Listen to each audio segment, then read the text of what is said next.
सबको अपना आंखें बंद करनी है, सरल सीधा बैठ जाना है और हम पतंजलि जी को नमन करेंगे।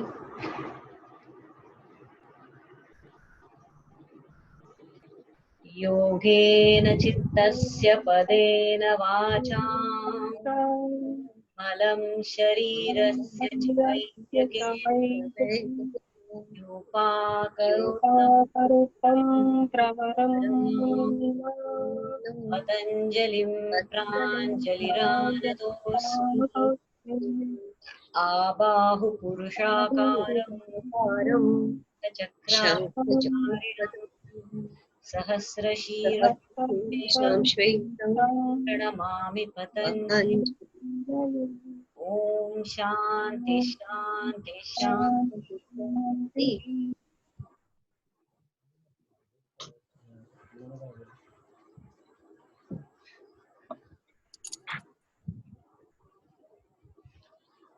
तो हम आज 26वें सूत्र से शुरू कर रहे हैं। I hope you found it on page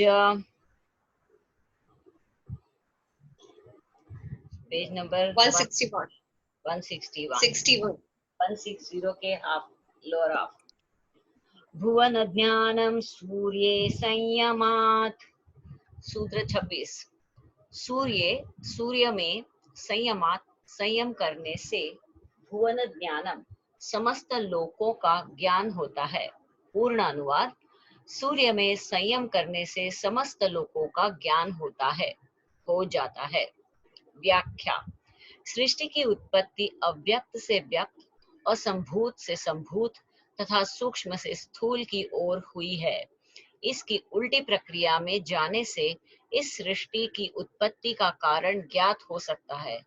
विज्ञान इसकी खोज भौतिक साधनों एवं स्थूल प्रमाणों के आधार पर करता है, जो एक निश्चित सीमा तक ही सफलता पा सकता है, किंतु योग इससे भी अधिक गहराई में जाने में समर्थ है।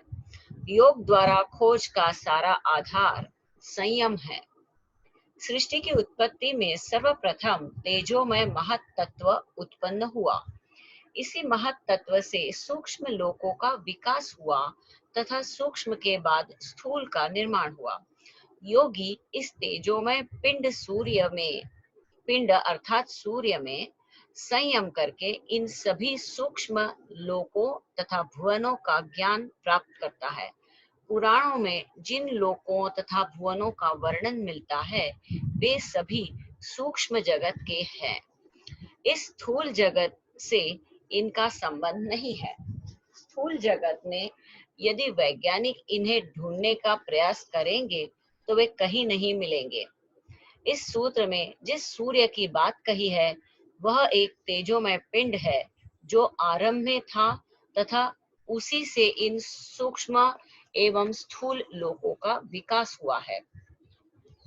हमारी पृथ्वी के सूर्य से इसका अर्थ नहीं है, क्योंकि ऐसे अनेक सूर्य इस ब्रह्मांड में विद्यमान है जिनका निर्माण तेज से हुआ है। यह तेज ही घनीभूत होकर सूर्य बने तथा सूर्यों के ठंडा होने से पृथ्वियां बनी। यदि हमारे सूर्य में ही संयम किया जाता है तो इससे उससे संबंधित सौर मंडल का ही ज्ञान हो सकता है, समस्त लोकों का ज्ञान नहीं हो सकता। अतः यहाँ सूर्य का अर्थ वह तेजोमय पिंड ही समझना चाहिए। सूत्र 27। ज्ञान किसका हो रहा है? ज्ञान समस्त लोगों का। समस्त लोग यानी कि इसमें सप्त लोग है या तीनों लोग है, वी डोंट नो। इधर केवल समस्त लिखा है। समस्त लोग मतलब एक्चुअली मस्ट बी ऑल सप्तलोक, ऊपर और नीचे। सप्तलोक, ऊपर, भू, पाताल, ये 3 लोक हम जानते हैं, उससे और भी है। सप्तलोक ऊपर और सप्तलोक नीचे। Yes yes. सूत्र 27। चंद्रे तारा व्यूह ज्ञानम। चंद्रे चंद्रमा में संयम करने से। तारा व्यूह ज्ञानम सब तारों के व्यूह स्थिति विशेष का ज्ञान हो जाता है। अनुवाद: चंद्रमा में संयम करने से सब तारा समूह का ज्ञान हो जाता है। व्याख्या: इसी प्रकार चंद्रमा में संयम करने से सब तारा समूहों का ज्ञान हो जाता है। यहाँ भी यह बात समझ लेनी चाहिए कि सृष्टि निर्माण की प्रक्रिया के आरंभ में केवल तेज था। इस तेज से ही विभिन्न तेजोमय पिंडों का निर्माण हुआ, जो पहले की अपेक्षा अधिक घना था तथा भिन्न भिन्न पिंडों में संगठित हुआ। इन पिंडों से ही छोटे पिंड अलग हुए तथा अपना ताप खोकर वे ठोस पिंडों के रूप में परिवर्तित हुए। इनमें सभी ग्रह, उपग्रह आदि ठोस पिंड आ जाते हैं। यहाँ चंद्रमा का अर्थ केवल हमारी पृथ्वी के चंद्रमा से ही नहीं है, बल्कि उन तेजोमय पिंडों के छिटकने से ही अनेक तारा समूहों का निर्माण हुआ है। चंद्रमा भी उसी प्रक्रिया का रूप है। इसलिए इस चंद्रमा अर्थात सूर्य के निकले हुए पिंड में संयम करने से सभी तारा समूहों का ज्ञान हो जाता है, क्योंकि इनकी रचना भी उसी तेजोमय पिंड से हुई है। ध्रुवे तद्गति ज्ञानम: ध्रुव तारों में संयम करने से तद्गति ज्ञानम, उन ताराओं की गति का ज्ञान हो जाता है। पूर्णानुवाद: ध्रुव में संयम करने से उन ताराओं की गति का ज्ञान हो जाता है। व्याख्या: प्रत्येक घूमने वाली वस्तु का एक केंद्र होता है। हमारे सौर मंडल का केंद्र सूर्य है, जिसकी वह परिक्रमा कर रहा है। ब्रह्मांड में कोई भी पिंड बिना परिक्रमा किए नहीं रह सकता।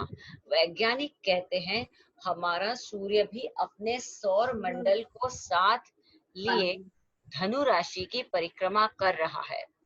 धनु राशि हमारे विश्व यूनिवर्स का केंद्र है, किंतु भारतीय धारणा के अनुसार इसका केंद्र ध्रुव है, जिसके चारों ओर से सभी सितारे चक्कर लगा रहे हैं। इसलिए यदि ध्रुव में संयम किया जाता है तो इन समस्त सितारों की गति का ज्ञान हो जाता है।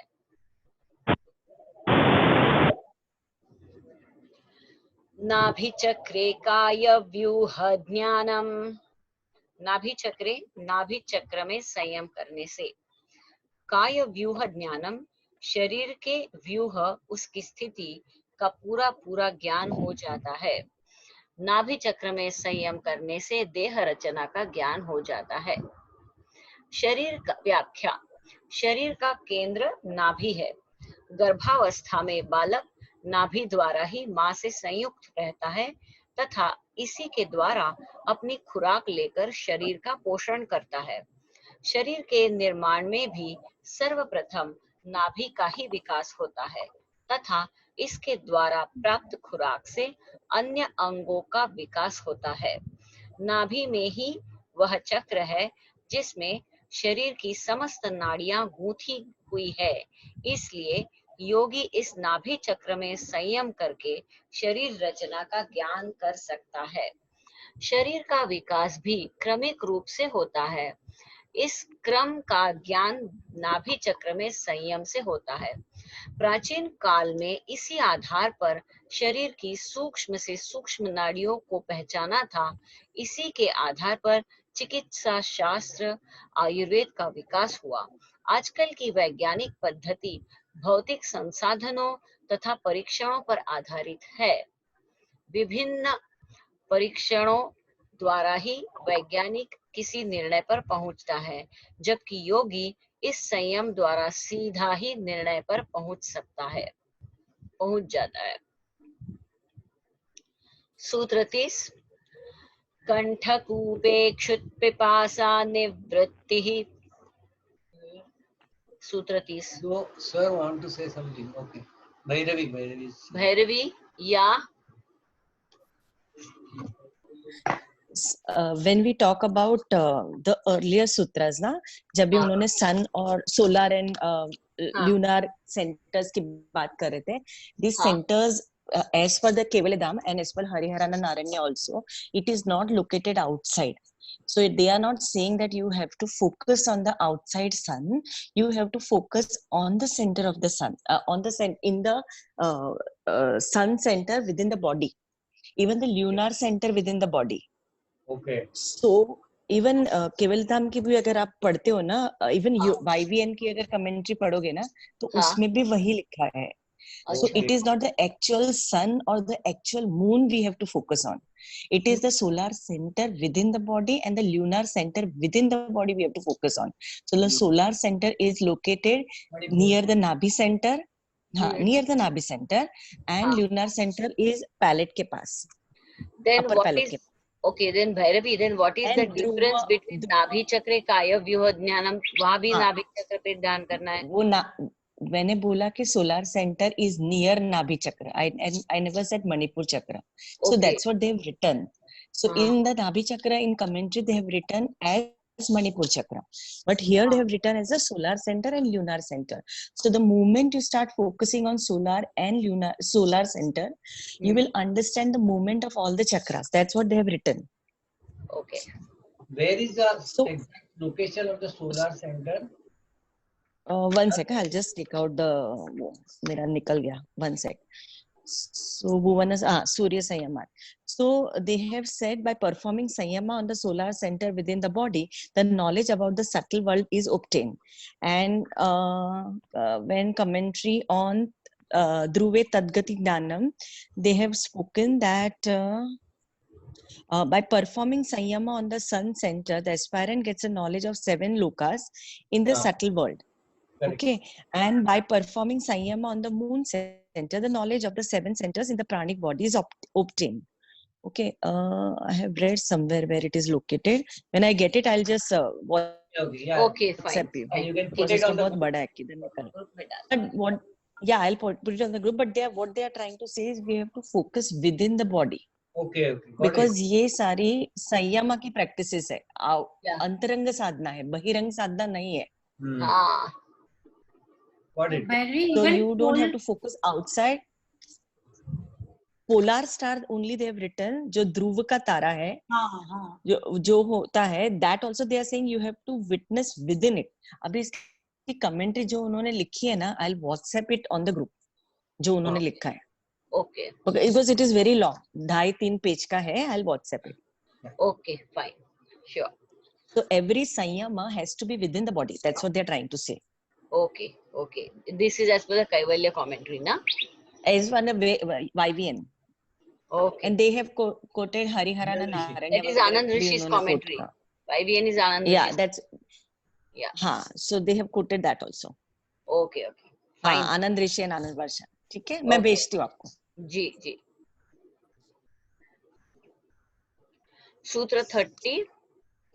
कंठकूपे क्षुत्पिपासा निवृत्तिः.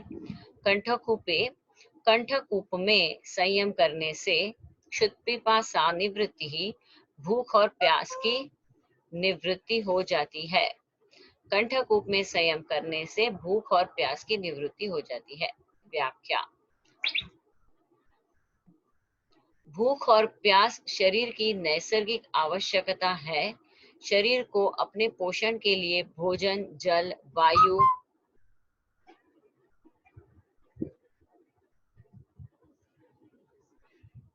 आदि की आवश्यकता होती है, जिसे वह स्वयं मांग लेता है. किंतु योगी उसकी इस प्रकृति पर भी विजय प्राप्त कर लेता है. वैज्ञानिक बाहरी भौतिक वस्तुओं का ज्ञान प्राप्त कर कहता है कि हमने प्रकृति पर विजय प्राप्त की है, किंतु यह कोई विजय नहीं है. यह केवल उसका ज्ञान प्राप्त कर उसका उपयोग मात्र है, जबकि योगी उनकी स्वाभाविक क्रिया पर ही विजय प्राप्त कर लेता है. प्रकृति के कार्यों की अपेक्षा उसके स्वभाव पर विजय प्राप्त करना अधिक कठिन है. योग के अनुसार जिह्वा के मूल के नीचे कंठकूप है. इस पर प्राणवायु टकराती है, तभी व्यक्ति को भूख प्यास का अनुभव होता है. जिस प्रकार इंद्रियों द्वारा प्राप्त ज्ञान का अनुभव करने वाला मस्तिष्क है, उसी प्रकार भूख क्या प्यास का भी अनुभव मस्तिष्क से होता है। योगी इस कंठकूप में संयम करके मस्तिष्क से उसका संबंध तोड़ देता है, जिससे उसे इसका अनुभव नहीं होता। वैज्ञानिक इसी कार्य को एनेस्थेसिया द्वारा करते हैं, जिसे योगी संयम द्वारा करके लंबे समय तक बिना खाए पिए जीवित रह सकता है तथा इस अवधि में इसका शरीर पर भी विपरीत प्रभाव नहीं पड़ता। सूत्र 31 कूर्मनाड्याम स्थैर्यम। कूर्मनाड्याम कूर्माकार नाड़ी में संयम करने से स्थैर्यम स्थिरता होती है। डायरेक्टली व्याख्या पढ़ रही हूँ क्योंकि वही मीनिंग है। मनुष्य के शरीर में नाड़ियों का एक ऐसा जाल है जिनसे होकर शारीरिक ऊर्जा विभिन्न अंगों को पहुंचती है, जिससे वे अंग सक्रिय रहते हैं। जब इस ऊर्जा प्रवाह में रुकावट आ जाती है तो उससे संबंधित अंग कार्य करना बंद कर देते हैं। यह ऊर्जा आत्मा की ही ऊर्जा है, जिसका मुख्य केंद्र नाभि है। यहीं से मनुष्य को जीवन मिलता है तथा मृत्यु के समय प्राण भी यहीं से अंतिम रूप से निकलते हैं। इन नाड़ियों का जाल विभिन्न केंद्रों तथा उपकेंद्रों द्वारा फैला हुआ है। नाभि के बाद इनके 6 मुख्य केंद्र हैं, जिन्हें हठ योग में षट चक्र कहा गया है। ये शक्ति के बड़े केंद्र हैं। इनके बाद करीब 700 छोटे छोटे केंद्र हैं, जिनसे यह ऊर्जा प्रवाहित होती है। एक्यूपंक्चर की चिकित्सा पद्धति इन्हीं केंद्रों के उपचार पर आधारित है, जिससे इस ऊर्जा प्रवाह को नियमित किया जाता है। इस सूत्र में ऐसी ही एक नाड़ी का वर्णन किया गया है, जिसे कूर्म नाड़ी कहते हैं। यह कछुए के आकार की होती है तथा कंठकूप के नीचे वक्षस्थल में पाई जाती है। यह नाड़ी स्थिरता की सूचक है। जिस प्रकार गतिशील पदार्थ की परिधि घूमती है किंतु केंद्र स्थिर रहता है, परिधि इज पेरिफेरी, परिघ, सरकमफेरेंस। जिस प्रकार गतिशील पदार्थ में परिधि घूमती है किंतु केंद्र स्थिर रहता है, उसी प्रकार चित्त की चंचलता से मन तथा शरीर के अंगों पर उसका प्रभाव होता है, किंतु यह नाड़ी स्थिर निश्चल रहती है। इसलिए योगी जब स्थिर नाड़ी में संयम करता है तो उसका चित्त तथा शरीर स्थिर हो जाते हैं, जिससे चित्त की वृत्तियों के निरोध में सहायता मिलती है। सूत्र 32 मूर्ध ज्योतिषी सिद्ध दर्शनम। मूर्ध ज्योतिषी मूर्धा की ज्योति में संयम करने से सिद्ध दर्शनम सिद्ध पुरुषों के दर्शन होते हैं। अनुवाद: मूर्धा अर्थात कपाल ज्योति में संयम करने से सिद्ध महात्माओं का दर्शन होता है। मूर्धा म्हणजे कपाळ म्हटले, नॉट आज्ञा, आई थिंक ऊपर होगा टाळू। Let's see. सृष्टि का विकास सूक्ष्म से स्थूल की ओर हुआ है तथा स्थूल का पुनः सूक्ष्म में परिवर्तन हो जाता है। नष्ट कुछ भी नहीं होता, केवल रूपांतरण होता है। यह भौतिक सृष्टि स्थूल है, इंद्रिय गोचर है, किंतु इसके पीछे सूक्ष्म जगत भी है। यही सूक्ष्म जगत इस स्थूल जगत का आधार है। मृत्यु के बाद जीव का केवल स्थूल भौतिक शरीर छूटता है, किंतु उसका सूक्ष्म शरीर एस्ट्रल बॉडी पुनर्जन्म का समय आने तक सूक्ष्म जगत में विद्यमान रहता है। इस शरीर के साथ उसका मन, बुद्धि, अहंकार, वासनाएं सभी कुछ रहती है तथा यही पुनर्जन्म का कारण बनती है। सभी समाधि को उपलब्ध सभी साधक सिद्ध कहलाते हैं। इन्हें निर्बीज समाधि प्राप्त करने के लिए केवल एक जन्म की और आवश्यकता होती है। इन सिद्धों का जब तक जन्म नहीं होता तब तक ये पृथ्वी और स्वर्गलोक के बीच विचरण करते रहते हैं। इन्हीं को थियोसॉफी में मास्टर्स कहते हैं। ये गुरुओं के भी गुरु होते हैं। पृथ्वी पर जितने आत्मज्ञानी गुरु है वे इन्हीं से ज्ञान तथा निर्देश प्राप्त करते हैं तथा इस पृथ्वी पर जहाँ भी अध्यात्म, सेवा, सदाचरण, धर्म, उपासना, भक्ति आदि के संगठन होते हैं उनको ये परोक्ष रूप से सहायता एवं निर्देश देते रहते हैं। ये सूक्ष्म जगत में रहकर भी इस स्थूल जगत की बड़ी सेवा करते हैं। पुराणों में जिन लोकों तथा भुवनों का वर्णन है वे सभी इस सूक्ष्म जगत के ही है, किंतु बुद्धिजीवी इन्हें इस स्थूल जगत में ढूंढते हैं, जिनके न मिलने पर वे कह देते हैं कि ये सब असत्य है तथा कई अपनी बुद्धि से इनकी भिन्न एवं प्रतीकात्मक व्याख्या करते हैं। भगवान कृष्ण ने अर्जुन को अपना विराट रूप दिखाकर इन सूक्ष्म लोकों को ही दिखाया था। मृत्यु के बाद पुनर्जन्म होने तक सभी प्राणी इन्हीं सूक्ष्म लोकों में निवास करते हैं। अपने अपने कर्मों के अनुसार ये भिन्न भिन्न लोकों में रहते हैं, जहाँ ये सुख दुख का अनुभव करते हैं। इसीलिए इनके स्वर्ग, नरक आदि अनेक नाम दिए हैं। जिस प्रकार पृथ्वी पर मनुष्य स्वतंत्र पैदा होता है, किंतु उसे घर, परिवार, समाज, शासन आदि की व्यवस्था एवं अनुशासन में रहना पड़ता है, उसे दंड एवं पुरस्कार भी मिलता है, उसी प्रकार उसे सूक्ष्म जगत में भी किसी व्यवस्था एवं अनुशासन में रहना पड़ता है। केवल मुक्त पुरुष ही स्वतंत्र रूप से रहते हैं, किंतु उन्हें भी नियति अर्थात सृष्टि के नियमों के अधीन रहना ही पड़ता है। ये सिद्ध महात्मा भी उसी सूक्ष्म जगत में लंबे समय तक रहते हैं, जिनका दर्शन भी किया जा सकता है। इस सूत्र में बताया गया है कि सिर के कपाल वाले भाग में एक छिद्र है, जिसे ब्रह्मरंध्र कहते हैं। यहाँ पर प्रकाशमयी ज्योति है, जो आत्मा का ही प्रकाश है। इस प्रकाश में संयम करने से उन सिद्ध महात्माओं के दर्शन होते हैं, जो सूक्ष्म जगत में विद्यमान है। इस स्थिति में योगी उनका सानिध्य एवं सहयोग भी प्राप्त कर सकता है। इसी प्रकार योगी अन्य लोकों के भी दर्शन कर सकता है। स्वामी मुक्तानंद जी गणेशपुरी वाले अपने पुस्तक चित्त शक्ति विलास में अपने समाधि के अनुभवों में ऐसे कई लोकों एवं सिद्धों के दर्शन के अनुभव लिखे हैं। अन्य योगियों से भी इनके प्रमाण मिलते हैं। थियोसॉफी ने भी इनका सप्रमाण वर्णन किया है। भारत में लिखे गए सभी पुराण एवं अध्यात्म ग्रंथ इसी प्रकार समाधि में हुए अनुभवों के आधार पर लिखे गए हैं। इसलिए ये न तो स्थूल जगत में विद्यमान है, न स्थूल बुद्धि इन्हें समझ सकती है। भीतर की ज्ञान ज्योति के प्रकट होने पर ही इनका ज्ञान एवं दर्शन संभव है, जो उतना ही सत्य है जितना यह स्थूल जगत।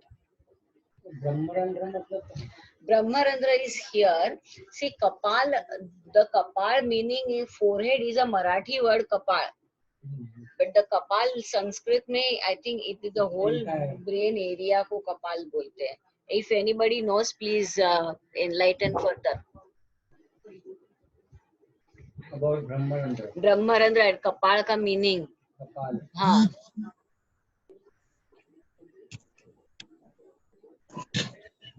Anybody wants to say? I think we will continue to Sutra 33. Pratibhadva sarvam va अथवा प्रतिभात प्रातिभ ज्ञान उत्पन्न होने से एंड दैट टू बिना किसी संयम के ही सर्वम योगी को पहले कही गई हुई सारी बातों का ज्ञान हो जाता है। अनुवाद अथवा नैसर्गिक प्रतिभा से योगी को बिना संयम के सारी बातों का ज्ञान हो जाता है। व्याख्या: समाधि अवस्था में चित्त विषय शून्य हो जाता है। उस स्थिति में जब योगी किसी एक पर संयम करता है तो उसे उससे संबंधित समस्त वस्तुओं का ज्ञान हो जाता है। यह सिद्धावस्था का एक स्वरूप है जिसमें भिन्न भिन्न विषयों में संयम करना पड़ता है। इस संयम द्वारा प्राप्त ज्ञान उसकी आगे की कैवल्य साधना के लिए बिल्कुल उपयोगी नहीं है तथा ऐसा साधक इसे निरर्थक ही नहीं बाधक समझकर छोड़ देता है, किंतु साधना में उसकी गति बढ़ जाने से उसमें प्रातिभ ज्ञान उत्पन्न हो जाता है, जिसके प्रकाश में उसे ये सब सिद्धियां बिना संयम किए ही प्राप्त हो जाती है। यह ज्ञान सूर्य के उदय होने से पूर्व फैले हुए प्रकाश की भांति होता है, जिससे सभी वस्तुएं स्पष्ट दिखाई देने लगती है। सूर्य की ही भांति आत्मज्ञान से पूर्व योगी को उसकी सूर्य की ही भांति आत्मज्ञान से पूर्व योगी को उसकी आभा दिखाई देती है। इस ज्ञान रूपी प्रकाश को ही प्रातिभ ज्ञान कहते हैं। यह आत्मज्ञान अथवा पूर्ण विवेक के पूर्व की स्थिति है। यही उसकी नैसर्गिक प्रतिभा है। Brahmarandra is the crown of the head as per Bhairavi. Bhairavi has written that. Yeah. Okay, Yes. I was also thinking Brahmarandra वही है, लेकिन कपाल is forehead. कपाल भाती भी हम लोग कीर्तन करते हैं ना. Sir, Brahmarandra means the whole of the Brahman. It is the dwelling house of the human soul. It is also known as Dasam Dvara, the 10th opening or the 10th door. The hollow space in the crown of the head, known as the anterior fontanelle in the newborn child, is Brahmarandra. वही. हाँ sir, जहाँ पे हम लोग oil जहाँ पे हम लोग ऑयल डालते हैं ना, that crown of the head पे, हाँ हाँ, दैट इज कॉल्ड ब्रह्मरंध्र. हाँ, और कपाल, संस्कृत वर्ड जो कपाल है, is it indicating this whole region? No, it is only forehead, frontal brain region, that is. Yes yes. Okay. और मैंने है ना पढ़ा था अभी 1-2 दिन पहले कि कोई जब किसी की मृत्यु हो रही होती है तभी उसके सर पे कभी हाथ नहीं घुमाने का, because we are closing the gate. Okay. Oh, okay. Got it. Yeah, good point. Meena. Now we are Sutra 34. हृदये चित्त संवित. हृदय में संयम करने से चित्त संवित, चित्त के स्वरूप का ज्ञान हो जाता है. So it is not, Kurma is not Hriday. Kurma is not in the Hriday. It says below the कंठक के नीचे बोला है. It is not in the Hriday. I thought it was Anar. No, it is not Anar. हृदय में संयम करने से चित्त का ज्ञान हो जाता है. व्याख्या. पूर्व में सूत्र 31 में बतलाया गया है कि इस शरीर में विभिन्न शक्ति केंद्र हैं, जिन्हें चक्र अथवा केंद्र कहते हैं. प्रत्येक केंद्र में विभिन्न प्रतिभाएं छिपी हुई है, किंतु उनमें ऊर्जा का प्रवाह धीमा होने से वे प्रतिभाएं सुप्तावस्था जैसी प्रतीत होती है. योगी कुंडलिनी जागरण द्वारा तथा अन्य साधनों से इनमें ऊर्जा का प्रवाह बढ़ाता है. किसी एक केंद्र पर संयम करने से भी शरीर की सारी ऊर्जा उस ओर प्रवाहित होती है, जिससे वह केंद्र जागृत हो उठता है तथा उससे संबंधित सारी प्रतिभा प्रकट हो जाती है. इसलिए योगी को भिन्न भिन्न केंद्रों पर संयम करना पड़ता है. शरीर में मुख्य 3 केंद्र है: मस्तिष्क, बुद्धि, हृदय, चित्त तथा नाभि अस्तित्व. मस्तिष्क के पूर्ण सक्रिय होने से बुद्धि संबंधी समस्त प्रतिभा प्रकट हो जाती है. यह बौद्धिक ज्ञान का केंद्र है. हृदय में संयम करने से ऊर्जा का प्रवाह उसी ओर की हो जाता है, जिससे यह हृदय कमल जो सुप्त पड़ा है खिल जाता है. चित्त का संबंध हृदय से है, जिसके खिलने से चित्त तथा उसकी वृत्तियों का ज्ञान हो सकता है. कुंडलिनी, षट चक्र, ऊर्जा केंद्र, संयम, षट चक्र भेदन, विभूतियां प्रकट होना, अतीन्द्रिय ज्ञान आदि के बारे में योग की समस्त धारणाएं परिकल्पना, हाइपोथेसिस मात्र नहीं है, बल्कि पूर्ण वैज्ञानिक है। आवश्यकता है इनको समझने एवं प्रयोग करने की, किंतु यह बाहर का विज्ञान नहीं है, यह भीतर का विज्ञान है, जिसकी प्रयोगशाला स्वयं व्यक्ति स्वयं है। सूत्र 35। तो हृदय पे चक्र पे संयम करने से चित्त का यानी कि चित्त की सारी वृत्तियां के बारे में ज्ञान होगा।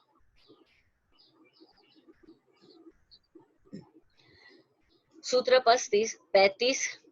सत्व पुरुषयोरत्यंता संकीर्णयोः प्रत्यया विशेषाद् भोगः परार्थः स्वार्थ संयमात् पुरुष ज्ञानम्। सत्व पुरुषयोः अत्यंता संकीर्णयोः, सत्व बुद्धि और पुरुष जो कि दोनों परस्पर अत्यंत भिन्न हैं, किसी प्रकार भी सम्मिलित होने वाले नहीं हैं। इन दोनों की प्रत्यया विशेषः जो प्रतीति का अभेद है, वही भोग है। उसमें से परार्थात स्वार्थ संयमात, परार्थ प्रतीति से भिन्न जो परार्थ प्रतीति से भिन्न जो स्वार्थ प्रतीति है, उसमें संयम करने से पुरुष ज्ञानम, पुरुष का ज्ञान होता है। So putting all the words together, पूर्णानुवाद। सत्व अर्थात प्रकृति और पुरुष अर्थात आत्मा जो अत्यंत भिन्न है, इन दोनों की प्रतीति का जो अभेद है, वही भोग है। उसमें परार्थ प्रतीति से भिन्न जो स्वार्थ प्रतीति है, उसमें संयम करने से पुरुष आत्मा का ज्ञान होता है। व्याख्या। योग तथा सांख्य के अनुसार प्रकृति तथा पुरुष आत्मा को भिन्न तथा दोनों को अनादि माना गया है। इन दोनों के संयोग से चित्त अर्थात महत्तत्व की उत्पत्ति होती है, इसलिए ये दोनों एक ही हो ऐसा आभास होता है। इस एकता का आभास अविद्या के कारण है तथा यही जन्म आदि सभी दुखों का कारण है। ज्ञान के उदय होने पर दोनों की भिन्नता की प्रतीति हो जाती है तथा दोनों के भिन्न भिन्न कार्यों एवं गुणों का ज्ञान हो जाता है। उस समय ज्ञानी को यह स्पष्ट हो जाता है कि संसार के समस्त सुख दुखादि भोगों का कारण यह प्रकृति ही है। पुरुष इससे सर्वथा भिन्न, असंग, निर्दोष तथा भोगासक्ति, वासना आदि से रहित केवल चैतन्य मात्र एवं दृष्टा है। यह प्रकृति ही दृश्य है, जिसके हर कार्य को वह देखता मात्र है। वह प्रकृति से संयुक्त होकर सृष्टि का निर्माण तो करता है, फिर भी वह वासना रहित होने से उससे सर्वथा अलिप्त रहता है। यह प्रकृति जड़ है, परिणामशील है, चंचल है, किंतु पुरुष चेतन है, अपरिणामी है तथा असंग और स्थिर कूटस्थ है।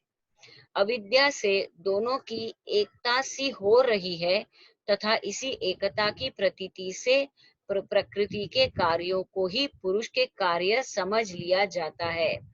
इसकी ऐसी प्रतीति ही अस्मिता है। इस जड़ प्रकृति में जो चेतनता दिखाई देती है, वह इस पुरुष की ही चेतनता है, जिससे इनमें नाना प्रकार की वृत्तियों एवं वासनाओं का उदय होता है तथा ऐसा ज्ञात होता है कि प्रकृति के ये गुण उस चैतन्य के पुरुष के ही गुण हैं।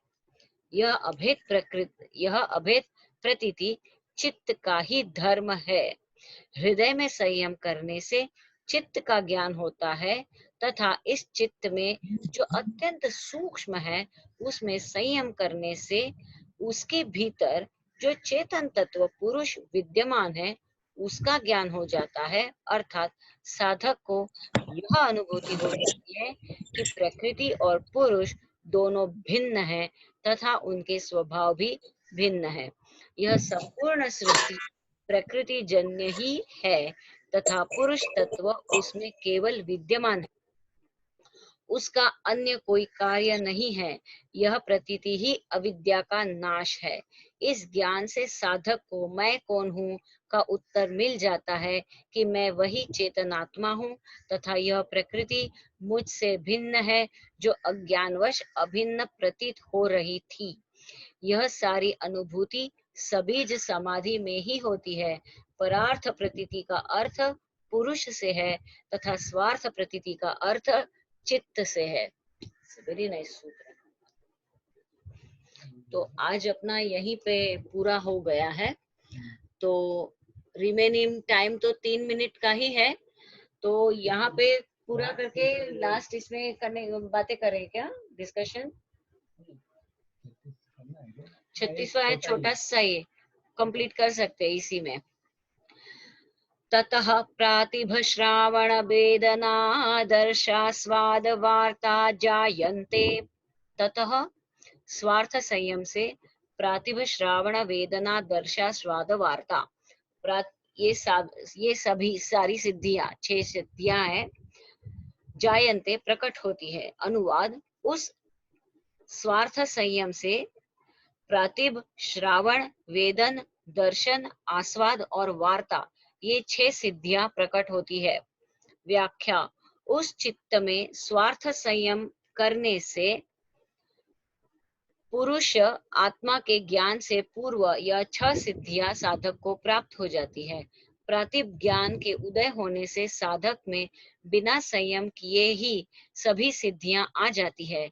साधक में नैसर्गिक प्रतिभा का उदय हो जाता है। अन्य सिद्धियां है दिव्य शब्द सुनना, दिव्य शब्द का अनुभव होना, दिव्य रूप का दर्शन होना, दिव्य रस का अनुभव होना तथा दिव्य गंध का अनुभव होना आदि। यह सारा दिव्य ज्ञान आत्मज्ञान के समीप पहुंचे हुए योगी को होता है। इनमें मन और इंद्रियों की रोक नहीं रहती। इनमें मन और इंद्रियों की रोक नहीं रहती। Okay, so we have completed 36 सूत्र today. 35 का आगे, पर अभी 1.5 मिनट, 1 ही मिनट बचा सर। तो अभी हम यहाँ रुक के वापस चर्चा में आ जाते हैं और तभी 35 वाला सूत्र का जो विवरण है उसको रुकते पढ़ते जाते हैं, तो हम लोग आपस में चर्चा कर सकेंगे उस पर। एक ही रिकॉर्डिंग रखेंगे, इसका ही रखेंगे ना, दूसरे का रिकॉर्डिंग नहीं। हाँ ठीक है, इसका उस चर्चा का रिकॉर्डिंग नहीं करेंगे। और do you want it to be recorded? Record करनी है क्या चर्चा? हाथ उठाओ। हाँ, एक हाथ आ गया ऊपर सर रिकॉर्ड करने के लिए। यहाँ तो बेटर रिकॉर्ड कर दो, चलो कर दो। Is that Deepti? हाँ दीप्ति है। ओके, चलो अभी तो बंद करते हैं, फिर बाद में।